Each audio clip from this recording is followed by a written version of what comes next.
네, 오늘 함께 은혜 받으실 하나님의 말씀은 요한 3서 1장 1절로 15절까지의 말씀입니다. 신약 395쪽에 있는 요한 3서 1장 1절로 15절까지의 말씀입니다. 지금 이 시간에는 1절로 4절까지의 말씀까지 봉독해 올려드리겠습니다. 장로인 나는 사랑하는 가이오 곧 내가 참으로 사랑하는 자에게 편지하노라. 사랑하는 자여, 내 영혼이 잘됨같이 내가 범사에 잘되고 강건하기를 내가 간구하노라. 형제들이 와서 내게 있는 진리를 증언하되 내가 진리 안에서 행한다 하니 내가 심히 기뻐하노라. 내가 내 자녀들이 진리 안에서 행한다 함을 듣는 것보다 더 기쁜 일이 없도다. 아멘. 하나님 아버지 감사드립니다. 오늘도 귀한 주일로, 귀한 교회로, 귀한 예배로 인도하여 주신 은혜를 진정으로 감사드립니다. 지금 이 시간 저희들이 지난 한 주간 지었던 모든 죄악을 예수 그리스도의 십자가 아래 다 내려놓고 오직 저희들의 온 마음과 정성을 다하여 하나님께만 드려지는 예배를 통하여 하나님께서만 영광 받으시는 은혜의 시간으로 이 시간을 인도하여 주시옵소서. 모든 것을 감사드리오며 예수 그리스도의 이름으로 기도드리옵나이다. 아멘. 네, 오늘은 세 사람으로부터의 교훈이라는 제목을 가지고 오늘 본문 말씀을 중심으로 하나님의 말씀을 증거하겠습니다. 요한 3서 역시 사도 요한께서 기록하신 그런 편지 서신서가 되겠는데요. 오늘 이 서신서 안에 세 사람이 등장을 하게 됩니다. 이 세 사람으로부터 우리가 분명히 신앙적인 교훈을 얻을 수 있는 것이 있을 것이기에 오늘은 그 부분을 여러분들과 함께 은혜를 나누고자 합니다. 1장 1절 말씀에 나와 있는 바와 같이 수신자는 가이오라고 하는 사람이 되겠고요. 첫 번째 등장인물이 되겠죠. 이 사람에 대한 소개가 이제 오늘 방금 전에 읽어드렸던 말씀 속에서 나오고 있는데 다시 한번 제가 2절까지만 먼저 읽겠습니다. 장로인 나는 사랑하는 가이오 곧 내가 참으로 사랑하는 자에게 편지하노라. 그렇습니다. 가이오를 사랑하는데 사랑한다가 앞뒤로 붙어 있는데 뒤에 붙어 있는 말은 표현은 참으로 사랑한다라고 그렇게 또 굉장히 강조해서 엄청나게 지금 사랑하고 있는 것을 알 수가 있게 하시죠. 2절 말씀 사랑하는 자여 세 번째 강조하는 겁니다. 내 영혼이 잘됨같이 내가 범사에 잘되고 강건하기를 내가 간구하노라. 이 요한 3서 1장 2절에 나오는 이 말씀은 우리가 크리스찬 그 기업이라든지 가정 같은 데를 보면 이렇게 그 기념패 같은 걸로 이렇게 만들어서 성구를 거기다 집어넣어서 걸어놓는 것 같은 것이 있지 않습니까? 그런 거에 잘 인용이 되어져 있는 말씀인데 이 가이오라고 하는 사람을 사랑하게 되는 그 사도 요한께서 그를 이렇게 엄청나게 세 번이나 이렇게 강조하면서 사랑한다라고 그를 칭했던 그 이유의 첫 번째 이유가 바로 여기에 나와 있는데 그것은 바로 내 영혼이 잘 돼 있는 사람이다라는 것이죠. 그의 영혼이 잘 돼 있다라고 하는 것을 다른 말로 표현한다면 그는 올바르고 좋은 믿음의 소유자였다라는 것을 알 수 있죠. 그래서 그를 사랑하셨다라는 것이고요. 두 번째는 3절 4절 말씀 속에 나와 있는데 형제들이 와서 내게 있는 진리를 증언하되 내가 진리 안에서 행한다 하니 내가 심히 기뻐하노라. 내가 내 자녀들이 진리 안에서 행한다 함을 듣는 것보다 더 기쁜 일이 없도다. 진리 안에서 행한다가 이제 세 번째 이유가 되는 것이고요. 진리 안에서 행하기 이전에 그는 두 번째 그 이유가 되는 것이 진리를 알고 깨달은 자였다라는 것이죠. 진리를 알기만 하고 그것을 또 깨닫기만 하고 그친 것이 아니라 그 진리를 알고 깨달은 상황 속에서 그것을 늘 증언하는 그런 삶을 살아갔다. 그리고 그는 그 진리 안에서 본인의 삶도 진리 안에서 온전한 행함이 있는 삶이었다라는 것을 이야기를 하고 있는 것이죠. 여기서 말하는 진리라고 하는 것은 예수 그리스도를 가리키는 것이고요. 예수 그리스도의 가르침 또는 예수를 그리스도 믿는 그 믿음의 그 생활이 그는 분명하였다, 정확하였다 이런 것들을 알 수 있고 그것들이 바로 사도 요한께서 이 가이오를 이렇게 심히 사랑하고 그가 하는 모든 일마다 심히 기뻐했었던 그 이유가 되는 것을 분명히 이렇게 나타내주고 있습니다. 그 구체적인 사례가 또 5절부터 나와 있는데요. 사랑하는 자여, 내가 무엇이든지 형제 곧 나그네 된 자들에게 행하는 것은 신실한 일이니 그들이 교회 앞에서 너의 사랑을 증언하였느니라. 내가 하나님께 합당하게 그들을 전송하면 좋으리로다. 이는 그들이 주의 이름을 위하여 나가서 이방인에게 아무것도 받지 아니함이라. 여기는 나그네로 표현되어 있지만 주의 이름을 들고 나가서 증언하는 일을 했던 나그네이기 때문에 정확하게는 복음의 순례자들이 되는 것입니다. 이 복음의 순례자들은 당시의 사회적인 분위기, 그런 환경이 어떠한 것이었냐면 예수 그리스도라고 하는 말이 입 밖에 나오는 순간에 바로 잡혀가거나 또 모진 어떤 고문을 당한다거나 심할 경우에는 처형을 당하는 그러한 것이었기 때문에 이방인들은 그들을 이렇게 배격했다는 거예요. 그러니까 접대를 식사 시간이 되어서 접대를 못 받고 이런 것은 당연한 것이려니와 그들을 막 그냥 무슨 문둥병자 대하듯이 그들을 막 쫓아내기 바빴다는 거예요. 그러나 가이오는 영혼이 잘 돼 있고 진리를 알고 깨닫고 그것을 증언하는 삶을 살아갔고 그것을 진리 가운데서 행하는 삶을 살아가는 그였기에 그 나그네들 접대하기를 상당히 극진하고 공손하게 그렇게 잘 접대했었다는 것입니다. 이것으로서도 가이오가 어떤 사람인지를 너무나 잘 알 수 있게 한다는 것이죠. 그러므로 우리가 이 같은 자들을 영접하는 것이 마땅하니 이는 우리로 진리를 위하여 함께 일하는 자가 되게 하려 함이라. 그래서 가이오는 분명히 사도 요한보다는 한참 연배로서도 또 신앙의 연조로서도 굉장히 어린 사람이었을 텐데도 불구하고 그를 마음에 심히 사랑하는 자 그리고 또한 동역자로 그를 여겼다라고 하는 것입니다. 동역자에 대한 어떤 정의가 방금 전에 읽어드렸던 말씀 속에 나오는데 진리를 위하여 함께 일하는 자, 그것이 바로 동역자라는 것이죠. 진리를 위하여 함께 일하는 자로서 그를 대했다는 거예요. 즉 자신의 파트너로서 그를 대했다라는 것을 분명히 알 수 있습니다. 이 가이오의 신앙의 모습을 통해서 우리가 어떤 신앙의 모습을 가지는 것이 하나님께서 기뻐하시는 모습이겠는가라는 것을 알게 하여 주시는 것이죠. 두 번째 이제 등장인물이 9절부터 나오는데요. 내가 두어 자를 교회에 썼으나 그들 중에 으뜸되기를 좋아하는 디오드레베가 우리를 맞아들이지 아니하니 그러므로 내가 가면 그 행한 일을 잊지 아니하리라. 그가 악한 말로 우리를 비방하고도 오히려 부족하여 형제들을 맞아들이지도 아니하고 맞아들이고자 하는 자를 금하여 교회에서 내쫓는도다라고 얘기했습니다. 역시 디오드레베라고 하는 그 사람에 대해서도 세 가지의 악한 모습이 있었다는 것이죠. 굉장히 가요와는 비교가 되겠지만 그가 교회 내에서 으뜸되기를 좋아한다라고 하는 이 말은 첫 번째 그의 모습인데요.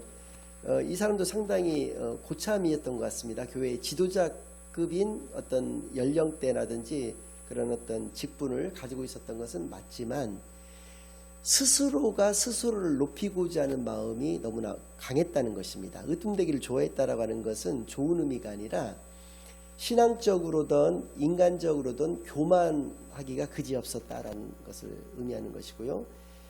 두 번째는 그가 악한 말로 사람들을 비방했다는 것이죠.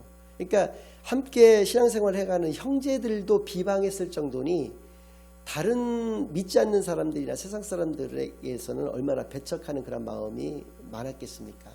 그런 사람들에게도 똑같이 비방하는 그런 말을 아끼지 않았겠죠. 세 번째로는 악한 말로 비방만 했던 것이 아니라 악한 일을 실제적으로 행했다는 것입니다. 그러니까 나그네들을 막 이게 접대하려고 해도 그런 사람들을 막 금하고 심지어는 교회에서 내쫓기까지도 하는 그런 일을 행했다는 것이죠. 그러니까 가이오하고는 정반대되는 그런 성품이라든지 신앙의 인격을 가지고 있었던 사람인 것을 우리가 알 수 있는 것이죠. 그가 왜 그렇게 했느냐? 8절 말씀에 나와 있는데요. 11절 말씀인데요. 사랑하는 자여 악한 것을 본받지 말고 선한 것을 본받으라. 선을 행하는 자는 하나님께 속하고 악을 행하는 자는 하나님을 배웁지 못하였느니라. 디오드레베가 악한 말로 사람들을 비방하고 악한 일을 행했던 이유는 바로 하나님을 만나 배웁지 못했기 때문이다. 그래서 그는 악한 것을 본받게 되었다라고 하는 것을 우리가 알 수 있는 것이죠. 그러니까 본인은 하나님을 당연히 만났고 하나님께로부터 사랑을 받는 자라고 스스로는 생각했겠지만 그가 하는 어떤 신앙의 모습들 또 여러 가지 교회 안과 밖에서 행했던 그러한 그의 모습들을 통해서는 그는 인정받지 못했던 것을 우리로 하여금 알게 하여 주시는 것이죠. 세 번째는 12절 말씀 속에 나오는데요. 데메드리오는 뭇사람에게도 진리에게서도 증거를 받았음에 우리도 증언하노니 너는 우리의 증언이 참된 줄을 아느니라. 데메드리오라는 사람이 나옵니다. 그러니까 앞에 나와 있던 그 디오드레베하고의 차이점은 디오드레베는 스스로가 지도자가 되려고 했던 사람이고 데메드리오는 그 교회에서 누구나가 인정하는 지도자감이었다는 것이죠. 지도자의 자격 요건은 세 가지가 있다는 것을 알 수가 있는데요. 첫 번째는 가까운 사람에게서 인정을 받아야 된다. 여기서 증언을 받았다라고 하는 표현은 인정받았다라고 하는 것을 의미하는데 가까운 사람들에게서도 인정을 그는 받았다는 것입니다. 같이 신앙생활을 해나가는 형제들 사이에서 그는 참 저 사람은 참 훌륭한 믿음을 소유하고 있는 또 그 믿음을 행하는 그런 귀한 삶을 살아가고 있는 사람이야 라고 하는 것을 인정받았다는 것이고요. 두 번째는 먼 사람들에게서도 그러니까 믿지 않는 사람들에게서도 인정받았다는 것입니다. 아 크리스찬 저 사람이 왜 이렇게 사람이 참 좋은 사람인가 했더니 크리스찬이었구나.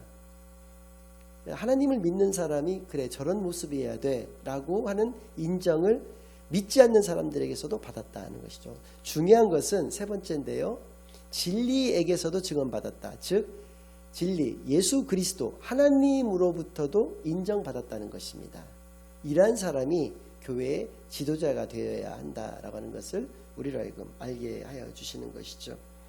교회 지도자로서의 가장 중요한 자격 요건 하나님에게서 또 뭇사람에게서 인정받는 것이 가장 중요한 자격 요건인 것을 우리는 분명히 알게 해주시는 것이죠. 그런데 이 부분에 대해서 우리가 좀 한번 생각해 봐야 될 것은 스스로가 이렇게 착각하는 사람들도 있다는 것입니다. 내가 하나님으로부터 이렇게 인정받아서 주변 사람들로부터 나는 인정받고 있는 그런 사람이야 라고 하는 착각의 유형들을 제가 생각나는 대로 좀 말씀을 드린다면 한 4가지 정도로 한번 생각해 볼 수 있는데 첫 번째는 율법적인 사람이 그렇게 생각할 수 있다는 것이죠. 율법적인 그러니까 교회 예배 시간이라든지 뭐 봉사 같은 데서 자기가 반드시 이렇게 참여해가지고 봉사한다든지 전도와 선교와 구제와 헌금과 찬양과 이런 모든 그 하나님께 영광 올려드리는 그런 일에 빠짐이 없이 그냥 철저하게 그것을 잘 지켜서 행하는 사람은 스스로가 스스로를 구원할 수 있다라고 하는 자기 의에 빠질 수 있는 위험이 얼마든지 있다.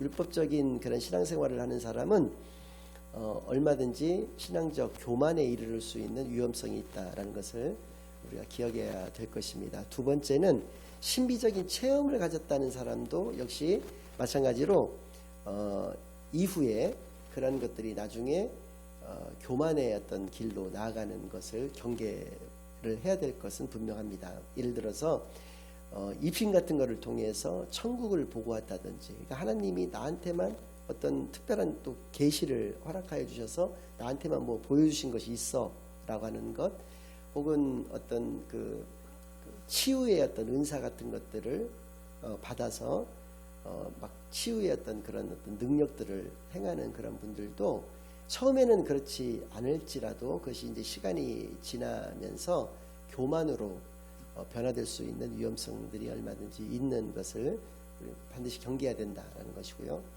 또 세 번째로는 어떤 막 열정적인 신앙생활하는 분들이 있습니다. 막 정말 막 열심으로 신앙생활하는 사람들이 있는데 말씀이 기초가 된 가운데에서 그런 열정은 정말 귀한 것이고 반드시 필요한 것이지만 말씀의 기초가 되어 있지 않고 그러니까 기초가 탄탄하지 않은 가운데에서 그런 열심은 자칫 독이 될 수 있다라는 것을 기억해야 됩니다.